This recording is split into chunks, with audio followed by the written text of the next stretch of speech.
For those of you who are just here, I asked, I think for the first 25 of you, you got an intuitive eating assessment sheet, so fill that out because I'm going to be talking about it some. Everyone is going to be getting these handouts by email because I just made 25 and there's more of you than that here. So you will get that.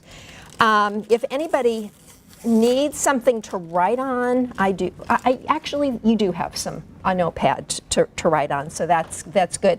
I'm Nancy Kuppersmith, and I'm the nutritionist with the Family and Geriatric Medicine Department at UofL. And it's really a pleasure to be here today to talk about something that I have been quite passionate about in my work. I guess I've used the information for a long time, and I want to share it with you. Actually, the intuitive eating principle was started in the 90s. Triboli and Riche are two dietitians that actually put the program, so to speak, together, put the concept in the program together, and they're now on their third edition of the book. So if any of you are interested, I think you'll be, one of the handouts you'll be getting in your email is... Oh, so fair question.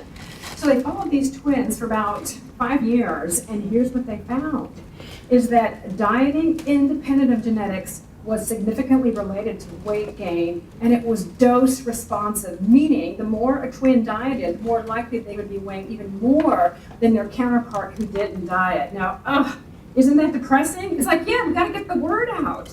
And so the researchers even concluded that dieting in part may actually be responsible for the current obesity epidemic. It's creating the problem. Let's take a look at some other issues. It affects kids. Here's what's driving me nuts about this, is there is so much pressure on parents about the war on obesity. And what's a parent to do? And so they're going to do something. They're scared. They don't want their kids to, be obese and have all the health rates that are talked about in all these public health campaigns. And yet, there's a lot of research on kids and dieting. And here's what we know. This one study looked at 17,000 kids from the ages of 9 to 14. And here's what they found. That those kids who were dieting were 8 to 12 times more likely to engage in binge eating compared to those who never ever dieted. 17,000 kids. These scientists also said it looks like dieting is a predictor of weight gain. About teens. This study blew me away because they looked at teens all the way through young adulthood. For 10 years they followed them. They looked at their dieting history, what they did, what happened afterwards, what happened to their weight. Sadly, over half of the girls were dieting, and 25% of the boys were dieting. And what they found out is dieting predicted more weight gain and binge eating. So when we look at the kids, we look at the teens, we look at the twins, and now how about the adults? There was a scientific review in which they looked at over 30 studies on dieting and weight loss, dieting, weight loss, dieting, weight gain. You get the idea. And what the researchers found was this, is that dieting predicted weight gain, binge eating, and eating disorders. And I will tell you, eating disorders especially is a very, very scary risk from dieting, especially for teens. A study looked at teens and dieting for over 3 years, and what they found is dieting was the single most predictive factor for developing an eating disorder. So look at all this. You gain weight, you binge eat, increased risk of eating disorder. Who wants that? We gotta dump the dieting. It's not working. It'd be one thing if it was a pain in the patootie, but you felt better or you were healthier. But that's not what the research is showing. We've got to do it differently. But what about you? Most patients that I work with will describe their first diet almost like a first love. It's a seduction. Weight comes off easily, effortlessly, and every diet thereafter, you keep wondering, why is it so hard to stay on the diet? Why is it that not only are you gaining the weight back, but you're ratcheting more and more and more? You might find that you're more preoccupied with food. You try to have more rules around eating. And what's so important to realize, this is not you. It is the process of dieting that creates this problem, and it is very hazardous to your health and your mind.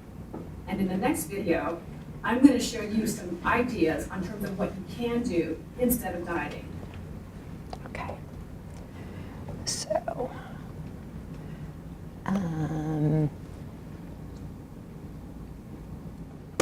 I'll try to be as quick as I can with this. I'm not real fast with technology, but I'm doing better. Okay, so let's just think about what's dieting, because I think that sometimes we're not exactly sure what it is, because it can have a lot of different meanings. But it's about restricting the amount of food that is eaten for the purpose of weight loss. It can refer to behaviors designed to lose weight, or cognitive restraint. In essence, everybody who goes on a diet has to really think themselves into what they can eat, what they can't eat, etc. But there's always a clear intent to lose weight. And what most of us don't know is that it's associated with, or dieting is associated with, negative psychological effects. And this is probably the thing that's the most bothersome, and that people get when they diet: body dissatisfaction, many of them are depressed, it lowers self-esteem, and causes people to have more of a negative affect. Unhealthy weight control behaviors also are usually involved with dieting, and that's when people get preoccupied with food, think about food all the time, they skip meals, they restrict food more than we ever should, because all of us need a certain number of or a certain amount of food energy every day, and it causes binge eating and eating disorders. And I just like to talk a little bit about binge eating. And what I see a lot in my practice is that people really restrict, don't get nearly enough, often the first part of the day, and by about 4 o'clock until they go to bed. Or there's maybe just one big, but there's a lot of eating. It's like, and then they think that there's something wrong with them, but it's that restriction that actually sets people up for wanting to eat when your defenses are down, you're worn out from the day, and it's real easy for you to eat one food that you think you shouldn't, and then it's over. Well then, so we've talked about dieting. What is intuitive eating? And intuitive eating is really recognizing and responding to internal signals of hunger and satiety. I like to describe it like paying attention to this, not to this, because we can talk ourselves out of being hungry and being satisfied a lot. But we can't, if we're in touch with our whole body, really if we pay attention and work at it, it doesn't come overnight. If we've been ignoring it for a number of years, it will really lead us down to a much healthier path. Humans are probably naturally equipped to use internal signals to regulate food consumption for optimal energy balance. So any of you who have been around little ones, little babies, you know, they'll take food and then there'll be a point at which they don't want any more. Now, I remember when I was helping to raise some of my baby's brothers and sisters, the doctor said you need to give this child 4 ounces every 4 hours, and by damn, you were going to get that last half an ounce in that child one way or the other. So there was a lot of manipulating going around. So from the very beginning, especially during the era of bottle feeding, parents could do that. If you watch animals in nature, I think that's a really interesting thing. Not animals that have been fed by humans, because they've been programmed. But if you just watch animals in nature, you know, you'll see them and they'll eat a little bit and then they'll do something else. And then when they get hungry again, they'll eat a little bit and then they'll do something else. They don't linger and generally don't eat a lot at once out in nature. Body acceptance is the other thing about intuitive eating, and I find in this, well, we'll talk about that. It's respecting the body by accepting body size and shape and encouraging realistic expectations with weight and weight loss. Buying into the culturally acceptable, especially right now, may mean lasting unhappiness. Right now, the cultural myth, I think, is we can't be too rich or too thin. And we only get one body. It's genetically programmed. Some of us are in that acceptable range, and some of us don't fall into it. But we only get one, and if we take care of it, it'll feel a lot better to be in it for the rest of our lives, as opposed to abusing it, which is what happens when we diet. A non-judgmental awareness of the physical and emotional sensations associated with eating. What that means is when you feel hungry, you go, oh, I feel hungry, and you get something to eat, rather than say, I can't be hungry now, I better not have something to eat. And that happens a lot to the people, anyway, that I listen to. And then avoid the scales and the mirror. The scales only measures gravity. But we let it measure our self-esteem. And that's something very difficult. And I've been around people who weigh themselves several times a day, who weigh themselves every day. And in my opinion, the most we should weigh ourselves is once a month. And for women who go through cycles of having a little bit of extra weight during your menstrual cycle, it's best to weigh about 5 days after the menstrual cycle starts, once a month, because that's really when your weight is the lowest. But if you get on that scales every day, what you're really weighing is your fluid, and that fluctuates a lot just depending upon all kinds of things. Making behavior choices based on health as well as enjoyment. Choose food that run your body well, and you make that decision. And it's very interesting when people are intuitive eaters, they're going to pick most of the time foods that they know are going to make them feel good, as opposed to just eat and then feel really yucky afterwards. And believe me, I know that some foods can make you feel really yucky. So why do we get away from intuitive eating, and what happens to get us away from that? Because we're really born with the instincts of knowing when we need to eat and when we need to stop. Well, intuitive eating is actually disrupted by a change in focus from an internal cues to external cues. And that's environmental pressures from parents who want their children to look a certain way, and the messages that we get from the media. One of the negative things that I see is parents who want their children to clean their plate. And yet they want them to be thinner. I mean, talk about, when you stop and think about the irony of it all. And children really don't clean their plate or won't clean their plate if you don't make them. That came from the Depression era, and when I give talks, let's do it right now. How many of you were taught to clean your plate when you were growing up? Yeah, so you know it's usually about half the room. And we're quite a ways from the Depression, but that lingers on and on. And then there's all this about eat this and not that. Certain foods become more desirable to children and adults if withheld or told unhealthy. So if you won't let your child have a certain food, then they want it even more when you're not looking. So that's just the human condition. I wish it wasn't, but that's what happens. We really get them set up to binge and to sneak. And we know through research that when you replace internal signals with external cues, that's associated with weight gain.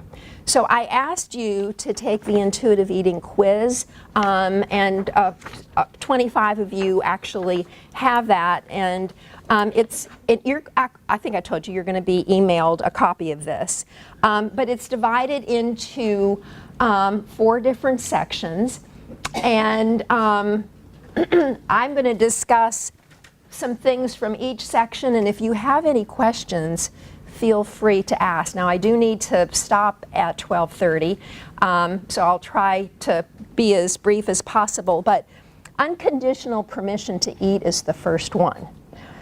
And the one that I see a lot is when people, I mean, they say to me, well, I won't eat this, and I try to stay away from that. And I don't want to get more than 1,000 calories a day or something like that. When people have those notions set up in their brain, generally speaking, I know that there's something else going on, and there's probably some, if you get them to talk about, well, how do you eat when you're not feeling really strong, and you get a whole different story about, you know, trying to stay healthy. But unconditional permission to eat is the most important part of intuitive eating. In other words, you really need to make foods equal, and eventually, when all foods are created equal, people eat healthy. It's very interesting. We tend to want to eat the things that make us feel better, and that means make our bodies run better. But when we start to try to avoid or restrict, we get into big trouble. The next is eating for physical rather than emotional reasons. And on this, many of the people that I work with say I find myself eating when I'm feeling emotional, anxious, sad, depressed, even when I know I'm not physically hungry. I hear that a lot. And I like to say to people that for whatever reasons, as we're growing up, the physical need to eat and the emotional wanting to eat get very mixed up.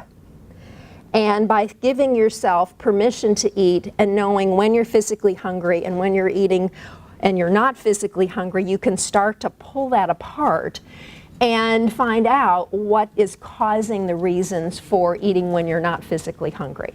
And sometimes they have just published a study in the Journal of the Academy of Nutrition and Dietetics, and have found that they looked at 20 different interventions, and only one of them found a weight gain in 1 year follow-up. Many of the negative psychological outcomes and maladaptive eating behaviors associated with dieting were resolved when people have been taught and given permission to eat. Now, what we didn't see is the studies didn't always, or they can't necessarily look at physiological markers, because that wasn't the reason for some of these studies, but they did look at the psychological and the weight gain and weight loss part and found that this was really effective. So I'd like to just show you the math, because a lot of people say, how does this work if you can eat whenever you want? And I didn't say whenever you want, I said when you're physically hungry. And that's a key. So I did kind of a little math comparison and did a breakfast with the calories if you ate all of them that were plopped in front of you. And the next column is you just ate as much as you were hungry for. So the first one would be if you ate not all of, would be cutting about 120 calories off of breakfast. Yeah, and then lunch, and this is pretty typical. People go to McDonald's. I don't know if you knew this, 75% of the people who go to McDonald's go there out of desperation, not because they really want to go there. And so they're starving, it's handy, and you get the extra value meal, which is usually around 1,200 calories. And so people just, because we've been taught to clean our plate, they just eat everything. But if you don't eat all of it, you can cut out quite a few of the calories. I actually had a client one time who, actually it was a husband and a wife who had 5 children. She was blind. They ate out a lot. And Dad would eat everything that he got plus whatever his children didn't eat. And I talked with him about this, and so he just started stopping when he was full, and he really lost a lot of weight. So I just thought that that was interesting because he surely got a lot of fast food. Here's a dinner of what I would consider a reasonably healthy meal. I don't think there's many things on here that people wouldn't say weren't healthy. But if you eat everything, you get 831 versus 500 if you stop, if this person stopped when they had enough.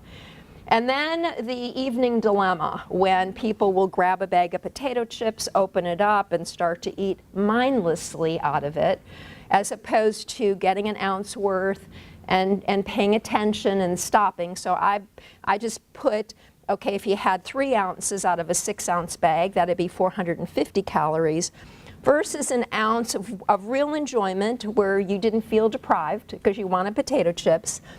And that's a difference in almost 1,000 calories.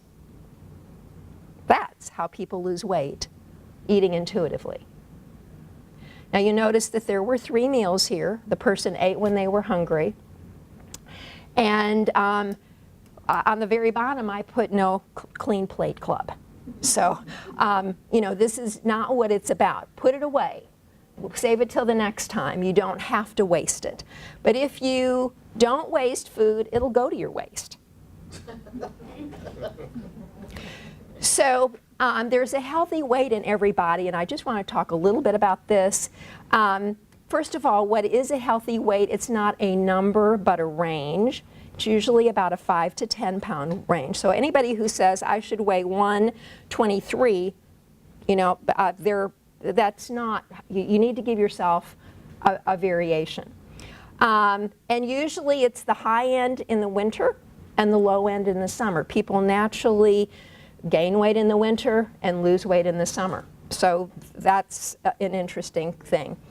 And it should be a weight where you feel good and the weight range is easy to maintain without dieting. Many people that I've worked with look at pictures when they were adolescents, when they thought they were overweight, and they wished they'd give anything to weigh that again. So I guess that talks about the mentality of what we can say to ourselves about weight. And I want to say something to the people that are large-framed and large-muscled. First of all, if you have large bones, you have to have a lot of muscle. And the reason for that is, think about it, you got to move with the muscle, move those bigger bones with the muscle. And if you take an equal weight or size of muscle and fat, muscle weighs more than the fat does. So the person is going to get on the scales and weigh more anything. So those weight ranges that you get from the insurance policies and stuff like that shouldn't go by them. That's when I really ask people, well, what weight did you feel the best at? And stay there. It's actually harder on the body to yo-yo, go up and down, rather than stay at a good weight. And then how to tell if dieting is keeping you heavier than normal. So here are some of the things only you all know for sure, because the struggle is in your mind and no one else really knows what's going on in your mind. Some red flags are been on a lot of different diets. Can't really figure out how and what to eat. There are so many no's that you don't know what to eat. That's okay. And I see a lot of people who go, you know, I don't know what to eat anymore. This is bad, that's bad. Been on all these diets, and you know, and that's really sad when you stop and think about it. The people usually seem to bounce between being very good and eating all good foods, and then they eat one bad food, and then they're on this bad kick for a while. So when you talk to people who do a lot of that yo-yoing, usually dieting is keeping them heavier than normal. And then I call it the food police part of the brain, where there's all this, you better not eat this, you better not eat that. Or the nutrition informant who looks at the labels and says, oh, this has got more than 1 gram of fat, so I can't eat it, even though you want it. You know, those are the kinds of things that if people are living like that and thinking like that, their weight is probably greater than what it should be. And if you find yourself rebelling against well-meaning people in your lives that you think judge your eating by doing self-destructive behaviors like sneak eating or severe overeating, those are often the people where dieting is actually making them heavier. So what about healthy eating? You know, here I stand as a nutritionist and people go, and you're telling me I can eat whatever I want? It's very interesting that when people have the mindset of all foods are created equal and they resolve their food issues, one truly begins to start eating healthy. When there is a want for what we call less desirable food, so like when you really, really, really want your favorite food, like chocolate, for instance, and you don't think anything bad about eating it, you just eat it because you want it, think about it. You don't eat that much if you're enjoying it and you want that taste. But if you say to yourself, I really, really, really want chocolate, but I better not. So you have an apple. Did that do it if you really wanted chocolate? No. So then people go, oh, well, maybe I better have a sandwich. Will the sandwich do it if you really want chocolate? No. So what do people usually do is have the chocolate anyway. So then they've had the apple, the sandwich, and the chocolate. So, I mean, start adding up the numbers, and that's what we're up to. And actually what I have found is intuitive eaters are healthy eaters by default. I mean, it's just what they choose. They don't want to put junk in their body because it makes them feel bad. So I think that that's some of the things to think about. You will be getting a handout that looks like this. It's called Intuitive Eating 10 Principles. They're emailing it to you, and it has 10 principles. Reject the diet mentality, honor your hunger, make peace with food, challenge the food police, respect for your fullness, discover the satisfaction factor, honor your feelings without using food, respect your body, exercise, feel the difference, and honor your health. So those are just a few, like a paragraph on each one of them. And if people are interested in any of the research that we talked about, that's on this other sheet of paper.